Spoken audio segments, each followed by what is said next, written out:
Exomologiste to Kyrio te agathos, alleluia. Otis ton neona to eleos aftu, alleluia.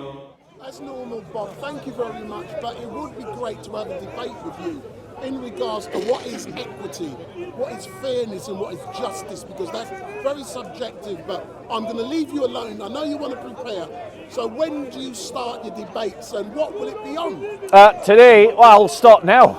So if you're wanting to film, you can film me now. I'm always live anytime you see me. We're Yeah. currently on Tommy Robinson's YouTube. No, we're not on Tommy's YouTube today because Tommy is currently in America doing other things, but we are on his X page, and I'll tell you how many people are currently watching you, or you can see for yourself. We got nearly 10,000 watching. Well, you if at there home. are any questions on X, or there are any questions from any of you guys about anything to do with Christianity, I'll be happy to take the questions. Otherwise, I'll get started on what I want to do. Yeah, excellent stuff. So if you get started. Yeah, You talked about justice. yeah. What is your view about the legal system here and the Palestinian judgment and the groups, that they were pushing? Yeah, I think- What do you think? I think that anyone who saw the videos that were released to the public about Palestine Action and its behaviour when they illegally broke into, I think it was an arms company, and then they attacked a sledgehammer. They attacked a police officer with a sledgehammer and fractured her spine. Nobody can look at the jury decision and not think that that was a partisan jury. It's really important that we all recognise that we've got partisan juries now in the UK, and that left-wing Islamist crime and Islamist supporting crime is getting a soft stroke by British law. Those people would have got harsher sentences if they tweeted something slightly right-wing. In other words, actually physically assaulting people with sledgehammers is being treated as less than a crime than maybe writing something out like Lucy Connolly did. Is it Connolly? Who just said she didn't care. She couldn't care if some immigrant hotels got burnt down. What do you suggest? Let me just finish on his question, and then I'll take yours. And so what we've got to do in this country is we've got to recognise that our entire legal system is becoming corrupted by progressive politics. So now to your question.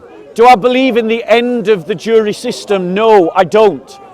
The jury system is a development of Christian law from Christian principles.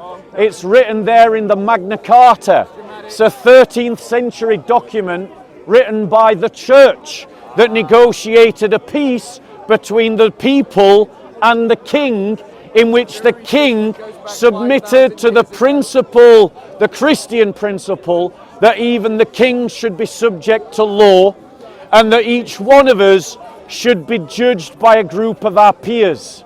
But, ladies and gentlemen, what now needs to happen is that when it is clear that those juries are corrupt, as that jury that let off the Palestinian Action Group was clearly corrupt, is that those decisions be overturned. The Crown Prosecution Service should seek a retrial of Palestine Action activists that carried out that crime. It's evident to all that they committed a crime. Are you wanting to defend Palestine Action? Well, I get that on a separate point, but how can you get rid of the jury system? I haven't said get rid of the jury system. You weren't listening. No, you said that they were. No, I did not say. By the Crown I didn't. No, it's called a retrial. That is completely within the remit of the Crown Prosecution Service. In the way that it already works, Crown Prosecution Service can seek retrials of any case. Now, let me ask you a question. Are you defending Palestine Action's activity? Not that activity, no. Not that activity. Do you defend their activities in general scope? I'm not going to say I support Palestine Action, but I certainly think that the situation in terms of Gaza needs looking at, and we need to have more support for taking action against Israel? Why is it, I'm curious, why is it you're not inflamed by the injustices being carried out in Nigeria, where tens of thousands of Christians are being butchered? Why is it that you're not vocal about the Christians that were driven out of Artsakh, 130,000 entirely displaced people, and you've got nothing to say about it? I say to you, sir, that you're nothing but a media puppet. Israel is responding to a terrorist organization that attacked them on the 7th of October, and that is broadly supported by the Palestinians in Gaza. They deserve what is happening to them, and until they break with Hamas, no one should have pity with them. So what is your evidence? I'll just respond to that question. The difference is, The difference between Nigeria and Artsakh, go on, please, tell us the difference. countries can do awful things to people within their own countries. That is their right. Israel That is their right. Israel has occupied a different country, Palestine. That's the difference. Right, firstly, there has never been, nor is there now, a country called Palestine. Didn't exist before the founding of Israel, hasn't existed at any time since the founding of Israel. What the man has said is factually false. But notice, he wanted to sidestep when Muslim terrorists, supported by Azerbaijan and Turkey, occupied the Principality of Artsakh and drove out 130,000 Christians, man, woman and child, abled and disabled, and people like you had nothing to say about it. You have nothing to say about the tens of thousands of Christians being butchered in Nigeria. Why aren't you speaking up about Turkey's occupation of northern Cyprus? Why is it, unless Jews are involved, you don't care? I never said I didn't care. So, what have you done to speak up about the Christians of Artsakh? What can you point to? I'm not talking to a Turkish representative now. I'm talking to you about this situation. I'm talking to you about the situation in Artsakh. I don't know much about that situation. Why do you not know something about that situation? I know something about this situation. What do you know? Well, because you've got one country, Israel, taking over land that... Which is what Azerbaijan did to Artsakh. It's what Turkey did to northern Cyprus. Why is it no Jews, no news, no Jews, no care? Azerbaijan, Armenia have been arguing about the land for a lot of time. It's complicated. Gaza and Israel have been fighting about the land for a long time. 100 years. Artsakh goes back even further. Gave Palestine that territory to set up the country. Israel is against UN regulations, UN law. The rule of law is breaking down because of it. UN recognises Turkey as occupying northern Cyprus. Why is it again no Jews, no news, no Jews, no care? I'm not talking about Are you Cyprus, anti-Semitic? No. Do you hate Jews? No, I'm not. So why is it only when Jews are involved do you care? I care about Palestine-Israel situation. But why not Turkey, Cyprus? Because it's causing conflict around the world. It's impacting on my life. So there you go. You only care if it impacts you.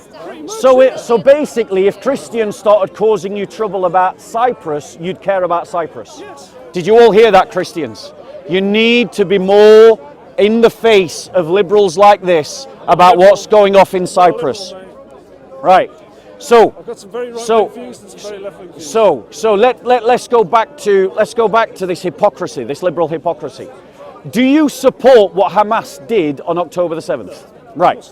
Do you believe that Israel has the right to defend itself against Islamist terrorists? Yes. Right. So when Israel responded against Hamas, they were legitimate in doing so, correct? Yes. Up to a Right. point. Right. And at what point is it wrong? At what point does Israel fail in its responsibility? It should have let Palestine have its own country in the first place, and then it wouldn't have this anarchy. If Azerbaijan had let the Armenians, there you go, you don't care. And I want to say, I don't care about Palestine. I don't think we should care about Palestine. No, I don't care about Palestine. I care about the church in Israel, and I care about the church in Palestine, like I care about the church in Artsakh, and I care about the church in Cyprus. I'm being consistent. You are a sheep of the media. You only care if the BBC tell you to care. That is exactly true. No Jews, no news. No Jews, no news, no Jews, no care. It's causing conflict around the world. It's causing terrorism, the situation in Israel and Palestine. That's why it needs to be sorted And out. do you believe that by supporting groups like Hamas implicitly, as you are doing, by implication, if you're supporting Palestinians in Gaza against Israel, you are supporting Hamas? Do you protest against Hamas's killing of Palestinians? I don't protest at all about anything. Do you stand against Hamas's killing of Palestinians? Of course Hamas shouldn't kill Palestinians. Wait, are you vocal about Hamas killing I'm not Palestinians? vocal about anything.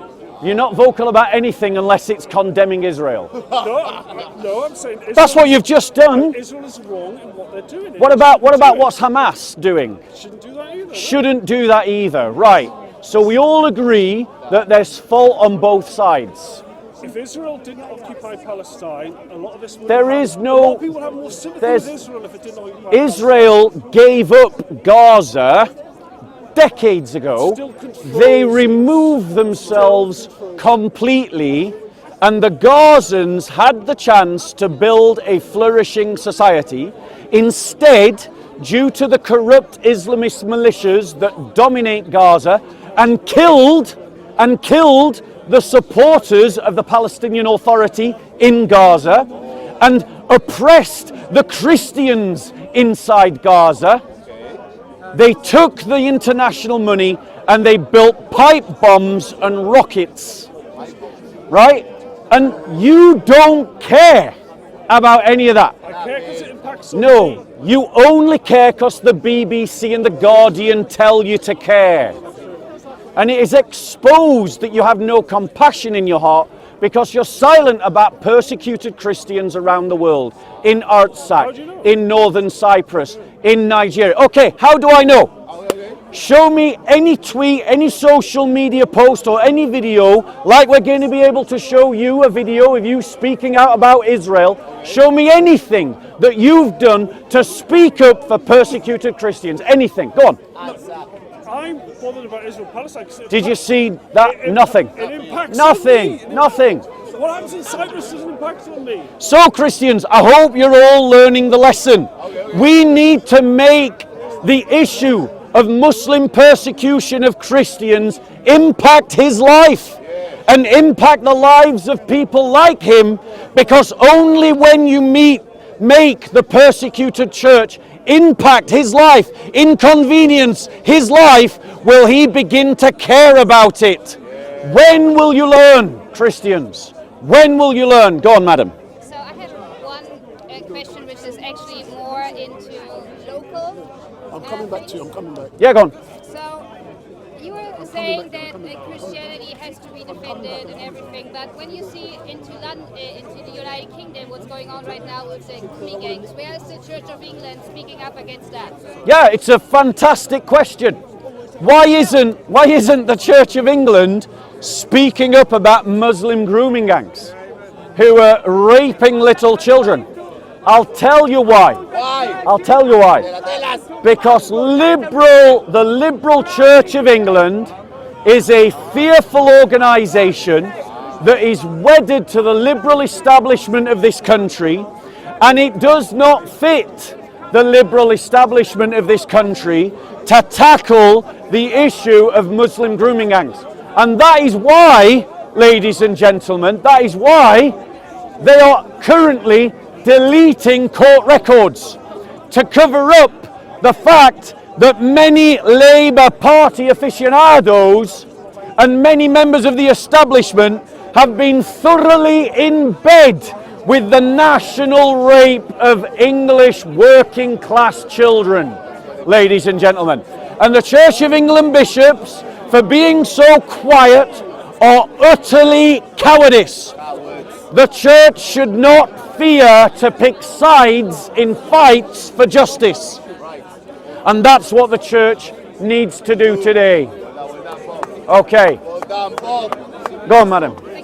Okay. Any other questions on any aspect of the Christian faith, ladies and gentlemen? What do you think about the persecution in some parts of Israel against Christians. Okay. Because there are, I was in Israel and I was interviewing a bishop and a pastor of the English churches there, and they say it's kind of very hard to assimilate in, especially in Jerusalem, as being a Christ, with getting a job and all that. So, Yeah, happy to talk about that. The first thing I want to say about that is, why are the voices that are attacking Israel so silent about what's going on in Nigeria?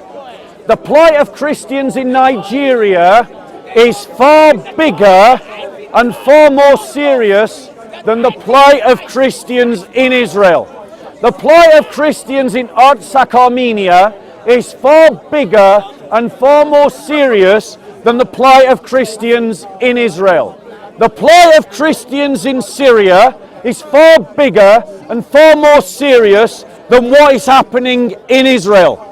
But none of that means that there isn't a problem in Israel, because there is a problem in Israel. Israel will not allow Messianic Jews to return to Israel to perform Aliyah, because they say that by accepting Christ Jesus, that they are no longer Jewish. Secondly, Israel is currently discriminating against the Armenians in the Armenian quarter of Jerusalem. Thirdly, among settlers and extremist Orthodox Jews, there is widespread discrimination against Christians in Israel, ladies and gentlemen. No, ladies and gentlemen. Let's be clear. Let's be clear. Let's be clear. All of those activities, discriminations, should be opposed by the entire church. But Israel only cares about the survival of Israel. So if in the calculus of the Israeli government it becomes that we must treat Christians well to survive, Israel will treat Christians well. But Hamas, the Palestinian authorities, and all of the Islamists that this guy gives a soft pass to, they persecute Christians because they are Christian, and they will do so no matter what. And Israel is the chief enemy of these Islamist groups. So it is about triaging the oppression and the enemies of the church. You deal with the most serious threats first, and then you work your way down the list. And Israel is not number one, it's not number two, it's not number three, or number four, or number five. There are over 30 Islamist groups that are mobile military operations that would persecute Christians, that need to be utterly destroyed before we begin to see Israel as the biggest on the list. Korea needs to be overturned first before we start talking about Israel. So I say to all of you Christians and all you right-wing commentators that want to talk about Israel's persecution of Christians, are you basically the left-wing equivalent, the right-wing equivalent of the alt-left? No Jews, no news, no Jews, no care. Go on, sister. Another question. After saying that we have to deal with the biggest enemy first, so when does the Christians or the Christian faith or the Christian church actually man up and defend themselves? Because right now we are just a nice, tolerant religion who hugs everyone, invites everyone. And I agree. So I agree. when do we get actually... Yeah, I'm going to talk about it. Yeah, let's talk about it. Christians, let's be clear. Firstly, we need to make sure that in our mind there is a clear distinguishment between the Christian church and Western civilization, between the Christian church and any individual European or Anglo-Saxon nation anywhere in the world. These two things are not synonymous. The church is bigger than Europe. The church is bigger than America.